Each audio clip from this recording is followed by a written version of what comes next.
Alors, maintenant, je vais parler un petit peu sur la partie, partie Q comme étant un intermédiaire pour faire ce qu'on appelle le couplage faible entre applications, pour faire le message integration entre les différentes applications. Donc, on va traiter trois cas, front-back, back-back, back-base données. Okay. Donc, je vais faire un petit paint, comme ça, tchac, elle est là. Donc, première opération, on a un front, ok. Imaginons qu'on est sur la partie direction générale des impôts, ok, la DGI, ok, et on a un bac, ok. Ici, c'est un simple front qui permet quoi? Qui permet la déclaration de vos factures, ok. Donc, tu ajoutes la première facture, la deuxième facture, la troisième facture. Mais quand même, pour que ça marche, il faut quand même ce qu'on appelle des données référentielles. Des données référentielles, ça veut dire quoi? Ça veut dire le type de facture, le type de déclaration. Ça, ce sont des données qui simplement alimentent votre interface graphique. Donc, en plus de la partie back ici, qui fait le traitement de la déclaration IS, tu vas avoir un petit backend ici, référentiel. Alors, ce backend, il contient simplement des paramètres pour l'affichage. Donc, j'ai mon front-end avec son backend référentiel, mais aussi j'ai la relation entre le front-end avec le backend réel qui permet de calculer qui permet de calculer le taux de l'attaque, et qui permet de calculer le montant de l'attaque, le résultat fiscal, etc., etc. Donc ça, c'est un vrai backend qui fait un vrai traitement. Okay. Donc, le souci, c'est quoi? Le souci, une fois que celui-là, une fois qu'on est au troisième, au mois 3, fin de mois 3, il y a énormément de déclarations qui vont surgir. Okay. Donc, il y a un grand bombardement par rapport à la partie backend. Okay. Donc, une solution qu'on pourra faire, c'est vraiment de faire un couplage faible entre la partie front et la partie back. Okay. Ça veut dire ce front et ce back. Mais ce back, il est quand même, il est bête. Il ne fait pas un traitement, il affiche simplement les paramètres. Donc, au lieu d'avoir une liaison directe entre le front et le back, je vais introduire un queue ici. Okay. Donc ça, c'est un SQS. Je vais faire un SQS ici. Un Q, un SQS Q. SQS.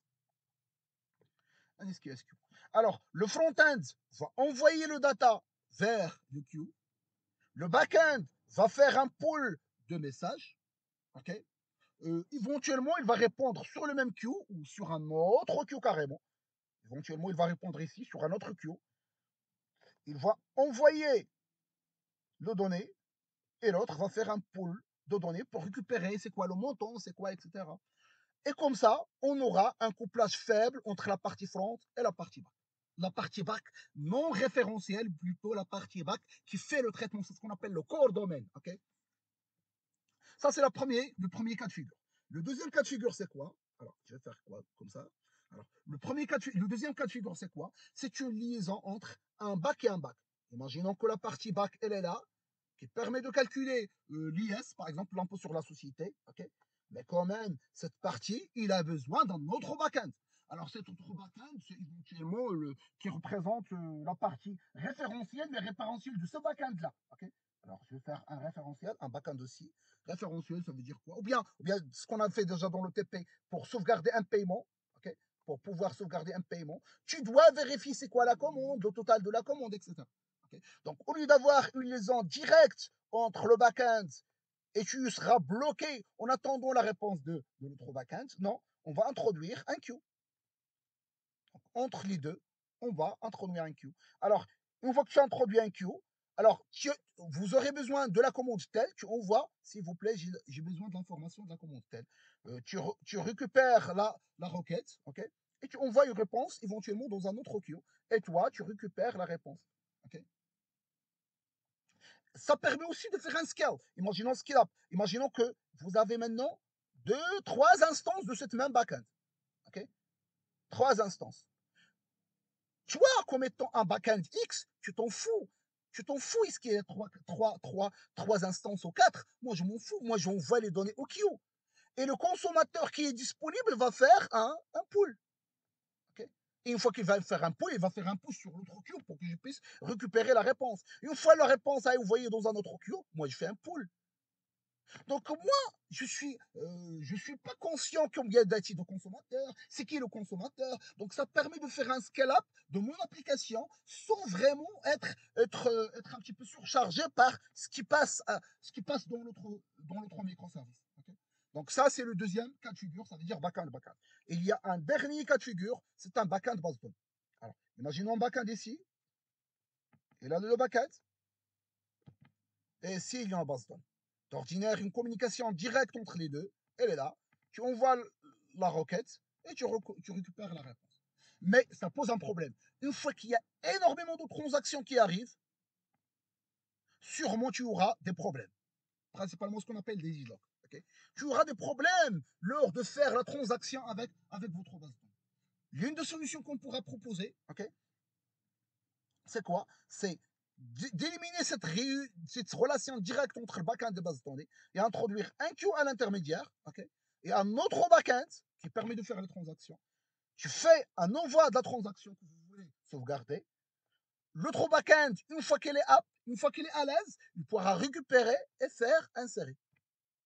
La même chose, tu envoies une autre transaction. Une fois que je suis apte et à l'aise, je vais faire un pull et je vais faire un insert. Tu vas me dire, monsieur, il y a énormément de problèmes posés par cette architecture. Je vais te dire, oui, effectivement, effectivement. Le premier problème, c'est l'ordre. L'ordre, il est très intéressant pour la partie transaction. Okay, donc, d'ordinaire, qu'est-ce que tu dois faire? D'ordinaire, on doit faire ce qu'on appelle un FIFO, un queue de type FIFO. FIFO, ça veut dire quoi? Ça veut dire first in, first out. Ça veut dire l'ordre est important. Les messages doivent être pas dupliqués. C'est ça le FIFO. Okay, c'est deux choses. L'ordre est important et les messages doivent être pas dupliqués. Comme ça, je n'aurai pas des transactions qui sont dupliquées dans la partie base de données.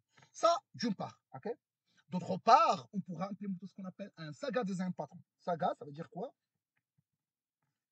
Alors, saga, ça surtout pour les gens les gens de modules de microservices. Je vais juste dire un petit truc et ça, c'est pas inclus dans la partie cloud, c'est juste pour votre culture générale. Alors, saga, ça veut dire quoi? Ça veut dire vous avez plusieurs backends qui sont en transaction, éventuellement une transaction distribuée sur plusieurs serveurs. Okay, au lieu de faire commit, je ne sais pas, est-ce que l'autre a la comité, oui ou non, je ne sais pas quoi l'autre, c'est ce qu'on appelle le two-phase commit. La solution, c'est quoi? C'est, je vais envoyer la donnée à un queue et je vais dire j'ai commité. L'autre va faire un pull, il va sauvegarder. Et aussi, il va commiter. Imaginons qu'il y a un problème ici, il y a une exception, etc. Lui, il va envoyer dans un autre queue, s'il vous plaît, moi j'ai rollback. Les autres vont faire ce qu'on appelle des actions de récompense. Ça veut dire, une commande a été ici insérée, il va être supprimé. Okay, c'est ce qu'on appelle l'action de récompense, etc., etc. Mais c'est pas la peine de trop se concentrer sur la partie saga. Alors, on va se concentrer plutôt sur la partie envoyer les données, okay, à un queue. Il y a notre backend qui va récupérer les transactions, il va les insérer une fois qu'il est apte.